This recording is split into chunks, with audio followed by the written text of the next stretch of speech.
I'd like to welcome our families, students, community members to a new school year. Next week, we're excited to have all the students back in the building, but I wanted to come and share some safety things today as we start school, and who else better to have than Sheriff Davenport, Chief Etheridge, just to share some safety reminders, particularly in the morning and the afternoon, because there's no traffic like first week of school traffic. So please be mindful, give yourself a few extra minutes in the morning to get to school, because our school buses will be out and about. And when they are out and about and that stop sign goes out, do not pass the buses. That's big trouble, is it not? Yes, sir, absolutely. So please don't do that. Also, please be mindful of just your commute time and slowing down around our schools, because we do have some hot spots for traffic. Sheriff Davenport, how about on the county side? Yes, sir.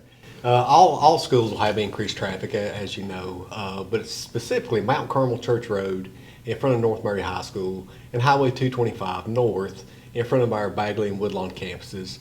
Just, like I said, allow for a little extra time for commute to and fro morning and afternoon. Chief Etheridge, how about in the city? Yes, sir. Old Dalton LJ Road and Green Road will see a significant increase in traffic during the morning and the afternoon hours. There'll also be a lot of foot traffic around Murray County High School.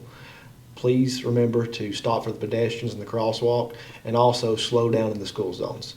For those of you that are turning out of Gladden Middle School, remember it's a right turn only out of there. This helps reduce traffic accidents, and it also keeps traffic moving continuously through that area. Absolutely. And in addition to our traffic issues, we also have a handbook, and in our handbook we have some reminders that come through each year. I wanted to share a couple of reminders in that handbook to make sure you see them. Number one is our cell phone policy. It's unchanged from last year, but the cell phone policy states currently that cell phones are not to be seen or heard during instructional time. So please make sure that those are put away and turned off so that we do not have distractions in our classrooms. I want to remind you about some changes to our vaping policy. Electronic smoking devices, whatever you want to call them, they are an issue in some of our schools and with our students, and we're really worried about safety.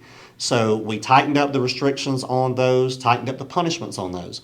Any student with a vape that has THC detectable at all, that will be an immediate long-term suspension with further consequences.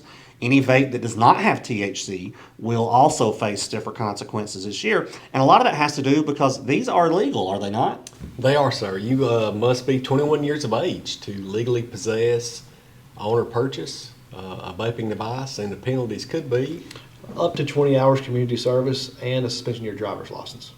We don't want that for our students, but more importantly, we just want them safe in our buildings. So please have a discussion with your student about that. So, next week is the big week. We're excited to have everyone back. We can't wait to see everybody's smiling faces in our buildings. Thank you for taking a few minutes to listen to us, and let's be safe next week.